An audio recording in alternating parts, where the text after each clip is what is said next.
Hello friends, जो हमारा previous year question का जो हमारा सीरीज़ है हम इसको कंटिन्यू करेंगे। अभी तक हमने 2011 से लेकर 2013 तक के डॉक्यूमेंट्स अब बेसिकली क्वेश्चन पेपर को डिस्कस कर लिया है।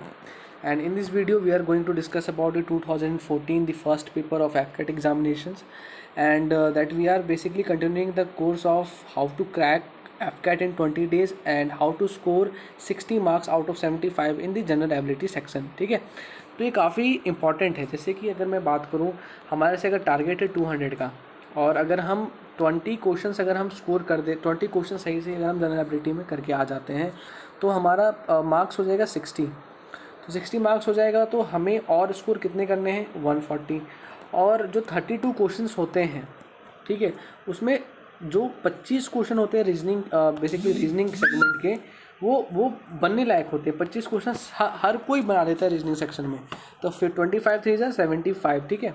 तो 60 + 75 तो आपके 135 मार्क्स दो सब्जेक्ट दो पेपर से ही कवर हो जाते हैं, ठीक है। तो आपको और कितना स्कोर करना है, 65, दो पेपर से 65। तो बस इसी के साथ हम अपना वीडियो को स्टार्ट करते हैं।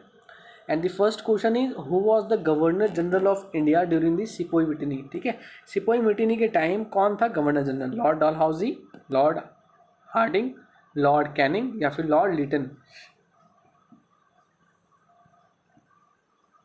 And the right answer is lord Canning. Lord Canning is the right answer, ठीक है।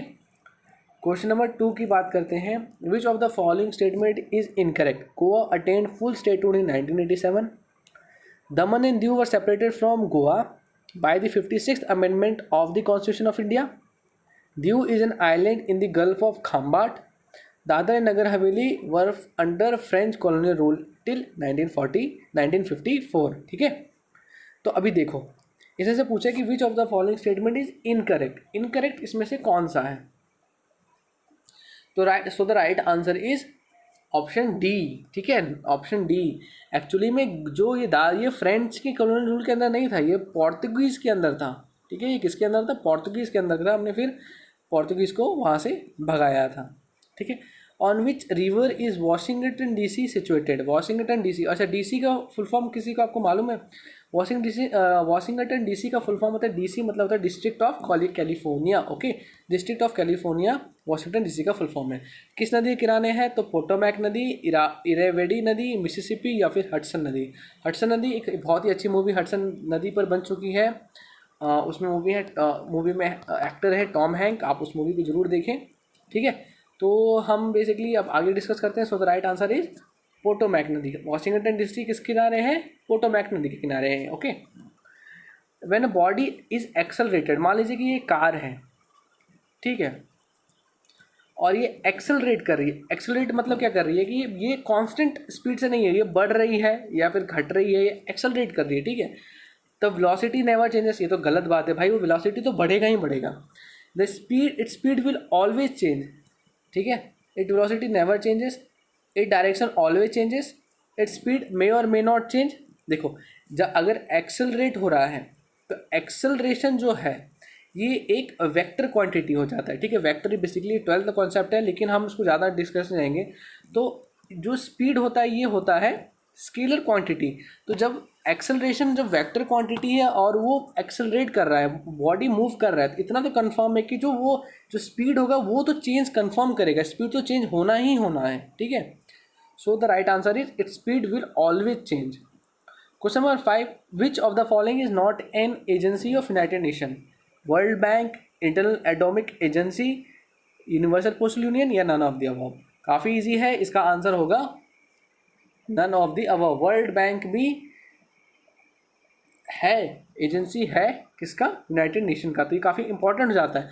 और आपको पता होना चाहिए कि ये जो इंटरनेशनल एटॉमिक एजेंसी है, एनर्जी एजेंसी, ये क्वेश्चन पूछ गया था कि इसका हेड क्वार्टर कहाँ है। 2020 के पेपर में ये क्वेश्चन आ चुका है, ठीक है।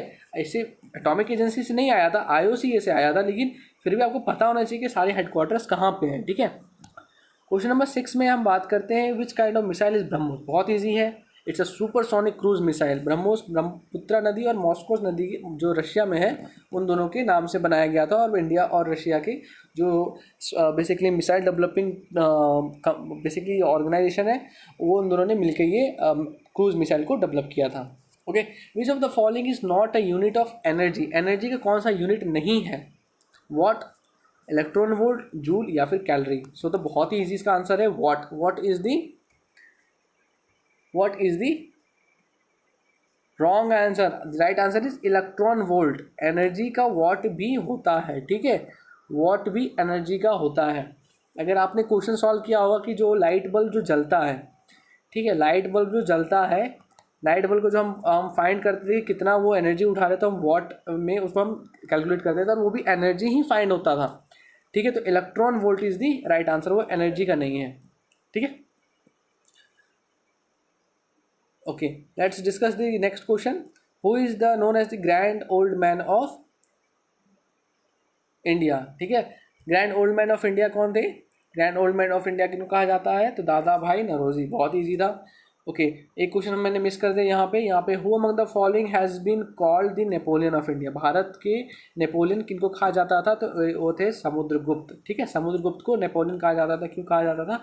जो इनकी टैक्टिक्स थी, जो इनकी युद्ध करने की जो शैली थी, वो बहुत ज़्यादा नेपोलियन से मिलती थी, ठीक है। इसी वजह से समुद्रगुप्त को भी नेपोलियन ऑफ इंडिया कहा जाता था। क्वेश्चन नंबर 10 है which among the following has the power to regulate the right of citizenship in India? Right of citizenship कौन रेगुलेट कर सकता है? यूनियन कैबिनेट कर सकता है, पार्लियामेंट कर सकता है, सुप्रीम कोर्ट कर सकता है, या लॉ कमीशन कर सकता है?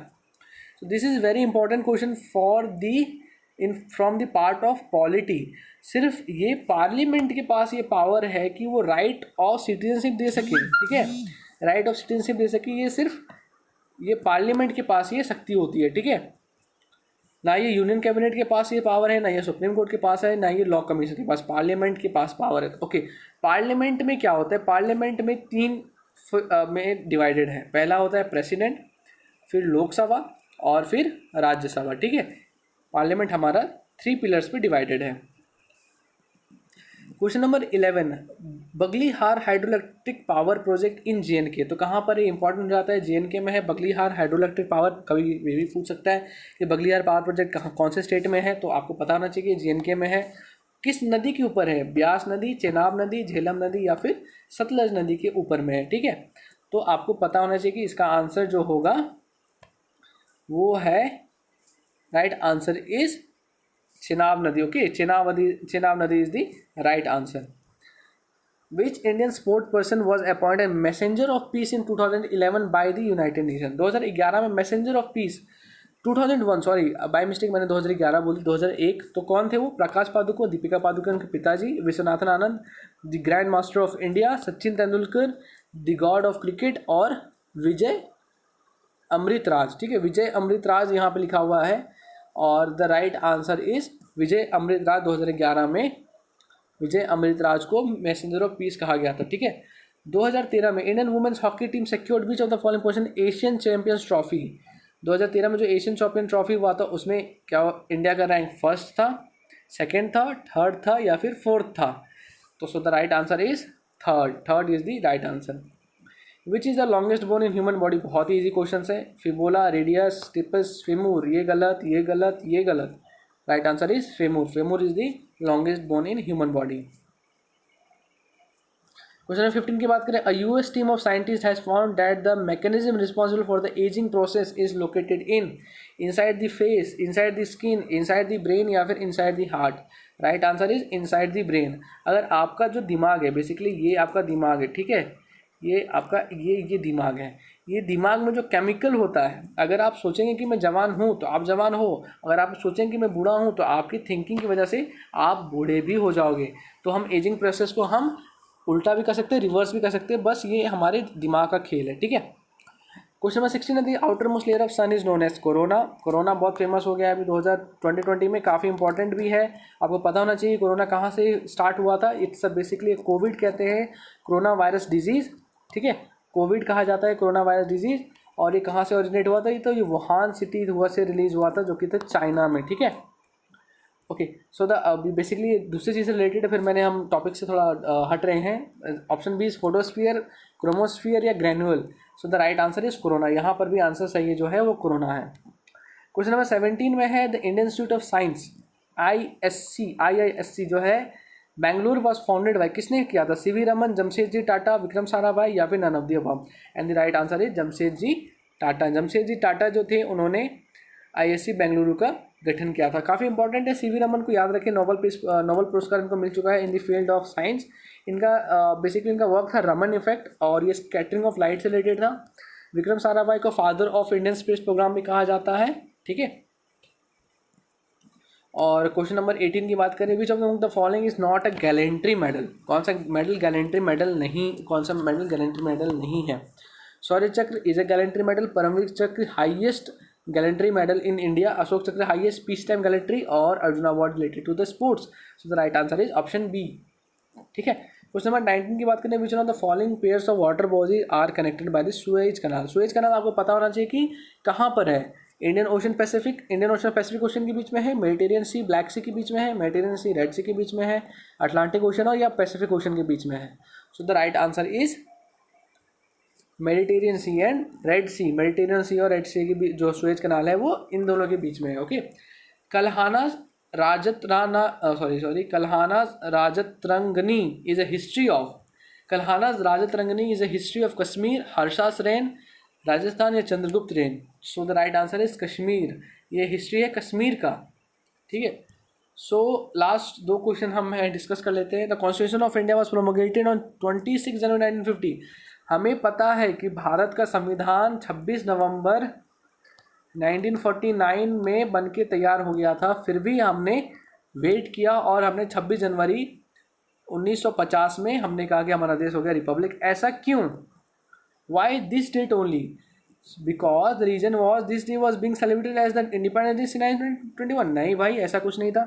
This was desired by the farmers of India, भाई किसान ने ऐसा कुछ नहीं कहा था। This British did not want to leave India earlier than this, ऐसा भी कुछ नहीं था भाई, उनको जाना था लेकिन ये नहीं था। 1947 में ब्रिटिश जा चुके थे। इट वॉज ऑस्पिशियस डे, ये कोई स्पेशल दिन था, नहीं ऐसा कुछ भी नहीं था। This day was being celebrated as the independence day since 1921। This is the right answer. ऐसा क्या था कि जब 1929 में जब लाहौर का सेशन हुआ था तो वहाँ पे पूर्ण स्वराज का डिमांड किया गया था और उसी की वजह से, और वो जो सेशन हुआ था वो 26 जैन को हुआ था, ठीक है, 1929 में। इसी वजह से हम उस दिन से हम उसको सेलिब्रेट कर रहे हैं, ठीक है।